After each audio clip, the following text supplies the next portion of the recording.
So today I'll be giving a presentation on human immunity. Presentation will include explanations of non-specific defences against disease, explanation of the third line of defence and biology of vaccination. We'll start with what is infection. This is the state produced by the establishment of one or more pathogenic agents, such as bacteria, protozoa or viruses, in or on the body of a suitable host. Infection can be transmitted in one of four ways: through direct contact from person to person, indirect contact, for example, if somebody sneezes on their hand, touches a door handle, and the next person behind them comes and touches that door handle, through insect bites, as in malaria from mosquitoes, and through food contamination, as in salmonella from uncooked chicken. There are three lines of defence in the body. Physical, chemical barriers are the first line. Second line is non-specific responses such as fever and inflammation, and the third line is acquired immunity. So we'll look at physical and mechanical barriers first, which are first line defences. The skin is the first. This is the largest organ in the body and provides the initial physical barrier to the outside world. The epidermis is the outermost layer. It is waterproof. It produces melanin to protect you from being burnt by UV rays.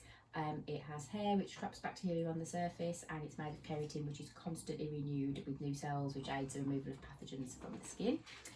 It impedes entry of microbial organisms, and it impedes penetration of chemical irritants and toxins. Then we have mucous membranes. These are present in the eyes, ears, nose, mouth, sinuses, and it's a layer of cells that line any body cavities that lead to the outside of the body and help prevent pathogens from entering. They're coated with secretions that trap and remove pathogens. In many regions, specialist cells assist with this, such as ciliated epithelial cells in the respiratory tract. Then we've got eyes, and the eyes and eyelashes give protection from irritants. We've got the GI tract, where the shedding of cells lining the intestines and the movement of peristalsis help to remove any pathogens from the GI tract. And the urinary tract. In men, the urethra is long enough to prevent bacteria reaching the bladder. In women, it's slightly shorter, so UTIs are more common. However, the regular flushing of urine through the urethra does help to flush out any bacteria that might be present. When we look at chemical barriers, the reproductive system, acidic vaginal secretions, pH of the vagina is around 4.5. It's sufficient to prevent harmful bacteria from multiplying. And there's a chemical called defensin in semen, which also has antimicrobial properties. GI tract again, hydrochloric acid in the stomach kill any bacteria there. And then we've got the eyes, lysosomes found in tears help to kill any invading bacteria as well. And second line of defence, inflammation. This occurs when a part of the body is injured or infection is detected. The process is the skin is first damaged, vasoconstriction occurs, helping to prevent blood loss. Then damaged mast cells release histamine, causing vasodilation and increased permeability of blood vessels. Due to this, protein-rich fluids and clotting agents can leak out, which is what causes swelling, redness, heat and pain in the area. Chemokines are released, attracting phagocytic cells to the site of the injury. Neutrophils and macrophages phagocytose any pathogens that are present, and when the pathogen is destroyed, mast cells no longer release histamine and the inflammatory response ends. And we've got fever, which is when the core body temperature rises. It slows the rate of bacterial growth, and it can also increase the rate at which the immune cells work. And we look at cytokines. These enhance the immune response and regulate inflammation in the body. They do this by cell activation, which is directing immune cells to the acquired site, cell differentiation, which is signalling monocytes to differentiate to macrophages, or through cell proliferation, which is signalling the cell to make more of itself. And we've got complement proteins. These are groups of small proteins, including cytokines, that circulate through the blood and are activated when triggered by various factors, including the presence of pathogens. When activated, they can trigger a cascade reaction. This consists of four stages. We've got opsonization, which is the marking of foreign particles for phagocytosis. Chemotaxis, which is the movement of macrophages and neutrophils to the site of the infection. Cell lysis, which is the breakdown of the pathogen's cell membrane by complement proteins, causing it to weaken and less likely to proliferate. Then we've got agglutination, which is where antibodies bind multiple pathogens together in the same area, which makes it easier to phagocytose. So we've got phagocytosis, which is the process of engulfing and digesting cells, usually foreign, damaged or dead cells. Macrophages, neutrophils and dendritic cells are all types of phagocytes. So the pathogen is engulfed in a vesicle called a phagosome. This fuses with the lysosome, which contains digestive enzymes to destroy the engulfed pathogen. This is called a phagolysosome. Phagocytes then break down the pathogen into various molecules, which include peptides, and as macrophages are professional antigen presenting cells, they contain major histocompatibility complex class 2, MCH2. The peptides bind to the MCH2 molecule and then migrate and attach themselves to the macrophage's outer membrane. So then we have the third line of defence, which is acquired immunity. So here we've got pathogen, infectious agents such as bacteria, virus or protozoa, and the antigen is the part of the pathogen that causes the immune response. Acquired immunity is learned over a person's lifetime, it's not there from birth. B and T lymphocytes, or B and T cells, are the main type of white blood cell involved in this process. Other immune cells are eosinophils and basophils. Eosinophils are phagocytes involved in many immune responses, particularly the destruction of parasites where they work alongside IgE. And basophils are the least common form. They release histamine, causing blood vessels to dilate, which enables immune cells to reach a target area faster. They are non-antigen specific, so will target anything it sees as foreign and destroy it. So T cells account for roughly 80% of all lymphocytes. They originate from stem cells in the bone marrow and mature in the thymus gland. They are one of three types. Cytotoxic T cell is when a specific antigen is encountered. Cytotoxic T cells bind to the pathogenic cell and release a chemical perforin. This perforates the infected cell, and they also release granzymes which enter the cell via the perforations, causing apoptosis, rather than lysis, which could cause viral particles then to spread around the body. Then we've got helper cells, and these mediate the immune response by secreting cytokines, which activate T cells and phagocytes. They also stimulate B cells, which produce antibodies. And suppressor cells control the immune response to self and to foreign antigens, suppressing other immune system cells, which helps to prevent autoimmune diseases. So B cells are involved in humoral or antibody-driven immunity. They're stimulated by helper T cells and differentiate into either plasma or memory cells. And plasma cells are the primary immune response, and they are specific to one particular pathogen and secrete antibodies into the blood.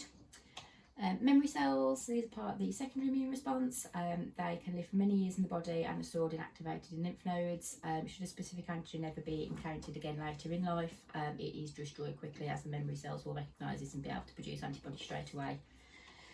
Antibodies are immunoglobulins that have many functions in the body, including stimulating phagocytes to destroy pathogens, activating mast cells, complement cascade activation, neutralising toxins released by pathogens, and directly attacking pathogens as well. They are arranged in a Y shape, as you can see here, have a variable part which varies depending on which antigen it's targeting, and a constant part that determines the class of the antibody. There are 5 classes. IgM is involved in the primary immune response. IgA defends mucosal surfaces. IgG is the most prevalent. It's involved in the secondary immune response and can bind to anything it recognises as foreign, protecting the body from infection. IgE mainly helps to defend against parasitic infection, and IgD is thought to function as an antigen receptor on B cells. We look at self-recognition and transplantation. Self-recognition is the ability of the body to recognise its own cells. As all antigens are unique, it's able to recognise the difference between self and non-self and only attack those that are non-self. All nucleated cells contain MCH class 1, which is a self marker, tells the immune system not to attack it. Any foreign cells not recognised as self trigger the immune response from the innate immune systems, the MCH class 2 complex that's displayed on the phagocyte, and the adaptive immune response to occur. The MCH class 2 signals that the cell is non-self and it is to be destroyed. This is why transplant rejection sometimes occurs. The body recognises new cells as being foreign and attacks them straight away if measures aren't taken to prevent this. Then we go on to transplantation. This is where cells, tissues or organs are transferred, usually from one person to another, usually when the recipient has had some kind of illness or damage that can be cured by replacing the affected part. Matching tissue types and human leukocyte antigen or HLA is vital, as a closer match as possible will help to prevent rejection. HLA is a form of MCH that's found in humans, only humans, whereas MCH is found in all vertebrates. There are 3 types of rejection: hyperacute, where rejection occurs almost immediately and the transplanted tissue, known as the graft, needs to be removed straight away. Acute rejection occurs within the first week and can up to 6 months following transplantation. It's caused when the recipient's immune system detects the graft as non-self and forms antibodies. This can be treated with immunosuppressants, preventing long-term damage to the graft, but there will always be some level of acute rejection. And then we've got chronic rejection, which can occur years after the initial transplant, and it's caused by scarring of the graft, usually by smaller repeat acute attacks. We've also got something called graft versus host disease, which is when the graft attacks the host rather than the other way around, and it usually occurs after stem cell or bone marrow transplants. Monoclonal antibodies are immunosuppressant drugs that are given to suppress the immune response, making the transplant more likely to be a success. Autoimmune disorders. These occur when the immune system attacks self-antigens. It might be a specific organ, or they might cause general widespread inflammation. Exact causes are unknown, but theories include pathogens, chemical environmental irritants, and genetics as well. So today we'll be looking at two of those. First is type 1 diabetes. It's an organ-specific autoimmune condition where the immune cells infiltrate the islets of Langerhans, causing inflammation, which is known as insulitis, and causes the destruction of pancreatic beta cells. It's predominantly CD4 and CD8 T cells that are involved in the destruction. However, B cells also play a part as it's these that present antigens to T cells. The more beta cells that are destroyed in the pancreas, the less insulin it can produce, leading to the condition. Main symptoms are excessive thirst, excessive urination, constant fatigue, unexplained weight loss, but there can also be symptoms such as vision problems and slower wound healing than usual. Left untreated, it can lead to hypo or hypoglycemia. Hypoglycemia is low blood sugar, which can lead to seizures, loss of consciousness, potentially death. Hypoglycemia is high blood sugar, which again can lead to loss of consciousness, but also a condition called diabetic ketoacidosis, which is the buildup of ketones in the blood and the urine, as well as other complications involving the kidneys, nervous and cardiovascular systems. There's not a cure for type 1 diabetes, however symptoms can be managed through lifestyle, diet, exercise, and ensuring people around you know how to recognise a hypo. Regular blood glucose monitoring is also essential, and treatment is by insulin replacement therapy. So look at systemic lupus erythematosus, SLE. This is another autoimmune condition caused when B and T cells become overactive and autoantibodies are produced, which are antibodies that attack self cells. It can cause inflammation and widespread tissue damage, through many organs, including the brain, joints, skin. Other symptoms such as muscle and joint pain, anemia, fatigue, and increased risk of blood clots also possible. Most research here points towards apoptotic cells not being removed properly by macrophages as a possible cause. This can cause secondary necrosis of the cell, which leads to either inflammatory or an immune response due to the release of danger signals, which include inflammatory cytokines, which are recognised then by both cell-mediated and the humoral immune systems. There is no cure for SLE, however there are treatments which can improve quality of life. These include NSAIDs and steroids to help treat inflammation, and blood thinners such as warfarin or heparin to help prevent blood clots, and immunosuppressants such as methotrexate which dampen the immune response. They also use monoclonal antibodies which target B cells directly, also reducing the immune response. Let me look at acquired immunity. There are four categories here. Natural active immunity is when the body is exposed to a pathogen and the immune system produces an immune response to fight the pathogen. Once helper T cells have been activated by antigens, they can activate B cells, which then go on to produce antibodies. During the days following exposure, plasma cells produce millions of antibodies that are designed to fight that specific antigen. Memory cells will then remember the antigen, and if it's ever encountered again in the future, then we'll be able to produce antibodies against it straight away. We've got artificially induced active immunity, where the individual is purposely injected with antigens so that the body creates an immune response. This is how vaccinations work, and the process with the creating the antibodies is exactly the same for it as it is in natural active immunity. Then we've got artificial passive immunity, which is when antibodies are transferred from one person to another by artificial means. For example, plasma with rabies, immunoglobulin is injected into somebody that's been infected by the rabies virus. It will help to prevent the virus from developing any further. Antibodies will fight the pathogen, but as there's no immune response from the individual, the immunity only lasts for a few weeks. We've got natural passive immunity, which occurs when antibodies are transferred from mother to child, either through the placenta or through breast milk, which contains high levels of immunoglobulins. The immunological response to vaccines. So vaccination is intentional introduction of a weakened form of pathogen into the body, with the intention of stimulating the body to produce an immune response. Live vaccines cannot cause diseases itself in healthy individuals, as pathogens injected are too weak, but they do still cause memory cells to be produced. So vaccines can contain live attenuated pathogens, which only need to be given in small doses. Toxins produced by the pathogen, such as the tetanus toxoid vaccine.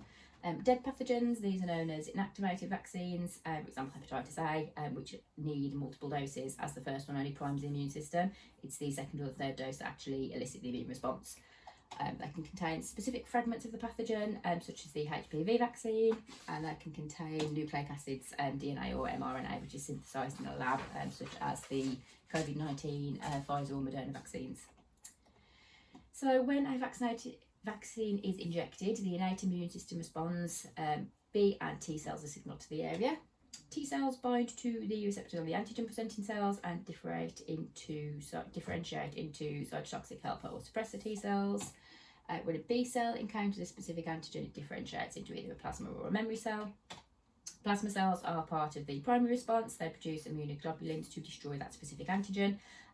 As it takes time for antigens to be recognised and the appropriate immunoglobulins to be produced, and there is a later period, usually between 5 to 7 days, where the pathogen has a chance to take hold and cause symptoms before the immune system begins to destroy them. Memory cells, part of the secondary response, so the body, these are produced and the body later down the line will be able to recognise that specific pathogen again, should it be encountered. They can last for decades in the body, so the body is then protected against that particular antigen. Look at herd immunity, which occurs when a high percentage of the population is immune from a specific contagious disease, either by way of natural immunity or by vaccination. The more people in a community that are protected from a disease, the less likely it is to spread, and the fewer people that will become infected, then the disease dies out quicker. Particularly essential for those who can't be vaccinated, either for health, age or other reasons.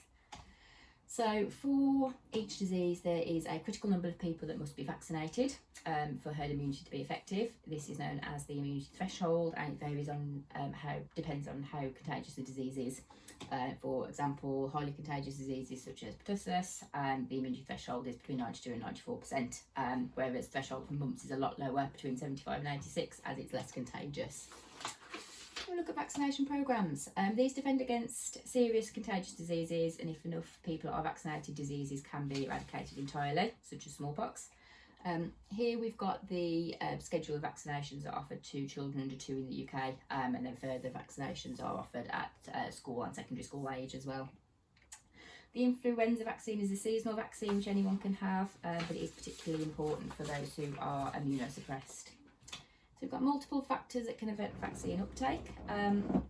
Lack of availability, waiting times at GP surgeries are often put people off having the vaccinations. Pharmacies now offer them, which does help to combat this to an extent. Some individuals who may be too ill to have vaccinations, and this is where herd immunity is particularly important. There's also a lot of misinformation. The article published in The Lancet in '98 linked the MMR vaccine to development of autism, spread fear amongst the public, and saw quite a drastic drop in vaccination rates. The anti-vaxxers movement following this really took off in the UK, and this is people who are refusing to vaccinate their children, believing that they could cause illness rather than prevent it. And a general distrust of vaccinations and the medical professionals in general. This is seen with the COVID-19 vaccines, where lots were sceptical because of how quickly the vaccine was developed and how little we knew about the long-term side effects. If we evaluate the benefits of vaccination, the advantages: some diseases have been eradicated or almost eradicated, infant mortality rates have dropped drastically, prevention of many complications that can occur from the most severe diseases, and also has economic benefits. Disadvantages, as with all, there are always a risk of serious side effects such as anaphylaxis. Some vaccines contain animal products which might go against religious, moral or ethical beliefs, and some people who have phobias of the medical professional, and this can cause a lot of stress and anxiety for them. So by looking at the advantages and disadvantages, it seems obvious that the benefits of vaccination far outweigh any potential negatives. The fact that vaccination can not only protect the person who is vaccinated, but through herd immunity can also protect the most vulnerable members of society, shows how important that they actually are. Thank you very much.